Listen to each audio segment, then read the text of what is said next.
لا تحسبن اللہ غافلا عما يعمل الظالمون صدق اللہ العظیم وصدق رسولہ النبی الکریم ان اللہ وملائکتہ یصلون علی النبی یا ایہا الذین آمنوا صلوا علیہ وسلموا تسلیما اللہم صلی علی سیدنا و مولانا محمد معدن الجود والکرم وآلہ وصحبہ وبارک وسلم۔ حمد و صلوات کے بعد عزیز دوستوں، بزرگوں، بھائیوں، اللہ تبارک و تعالیٰ نے انسان کو انسان کی ضرورت بنایا ہے، انسان کو انسان سے وابستہ کیا ہے اور اس کو یہ حکم دیا ہے کہ اگر کچھ لوگ تیرے ماتحت ہوں، تیرے زیر دست ہوں، تو انہیں ان کے ساتھ کوئی زیادتی نہیں کرنی، کوئی ظلم روا نہیں رکھنا۔ اگر اللہ اپنے فضل سے، اس کی تقسیم ہوتی ہے نا، کسی کو چھوٹا بناتا ہے تو کسی کو بڑا بناتا ہے، کسی کو مالدار بناتا ہے، کسی کو غریب بناتا ہے، یہ اس کی حکمت کے تقاضے ہوتے ہیں۔ فرمایا کہ اگر تجھے میں صاحب اختیار کروں یا صاحب اقتدار کروں، یا میں اپنی حکمت کے تقاضوں کے تحت کسی جگہ تجھے کسی پر کوئی فوقیت یا کوئی قبضہ عطا کروں، تو تو نے ظلم سے بچنا ہے، کسی کے ساتھ کوئی زیادتی نہیں کرنی۔ اسلام اس قدر زیادہ اس بات کو ناپسند کرتا ہے، تکلیف دینے کو، ظلم کرنے کو،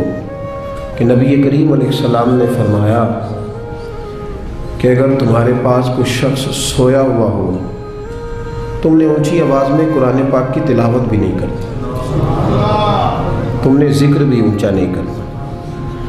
جس سے کسی شخص کو کوئی بھی جسمانی، روحانی، اعصابی تکلیف پہنچے، وہ کام نہ کرو، اس سے بچو۔ اگر انسان ساری زندگی صرف اپنے آپ کو سیف کرنے کے چکر میں رہے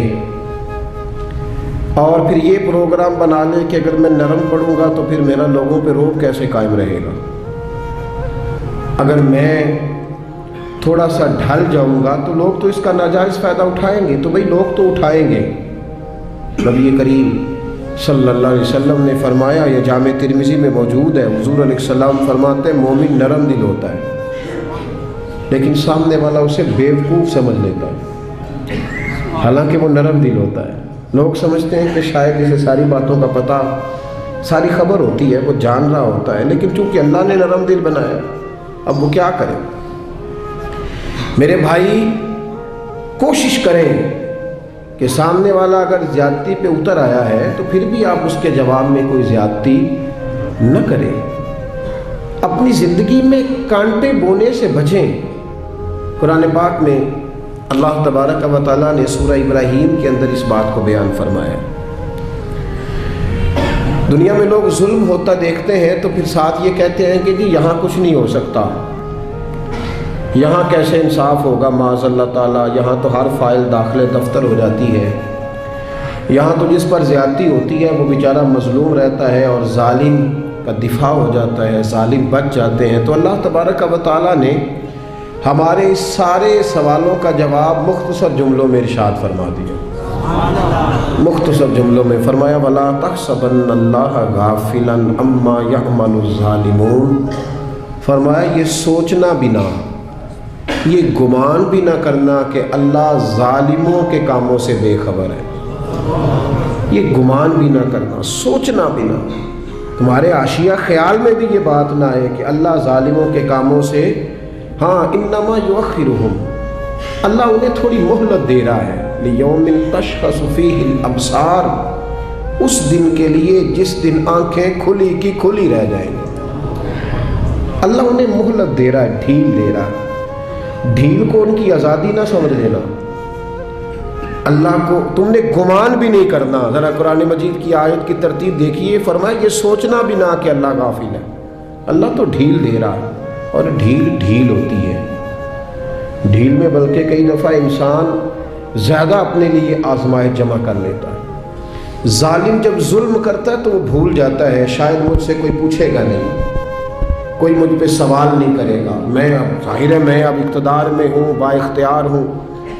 اور جب انسان کرسی پہ بیٹھا ہوتا ہے تو پھر چونکہ سارے لوگ اس سے نیچے بیٹھے ہوتے ہیں تو پھر وہ یہ سمجھتا ہے کہ یہ کرسی ہمیشہ قائم رہے گی، حالانکہ اسے یہ نہیں پتا کہ تجھ سے پہلے بھی کئی کرسی پہ بیٹھ چکے ہیں اور تیرے بعد بھی کئی بیٹھیں گے۔ بھول جاتا ہے آدمی۔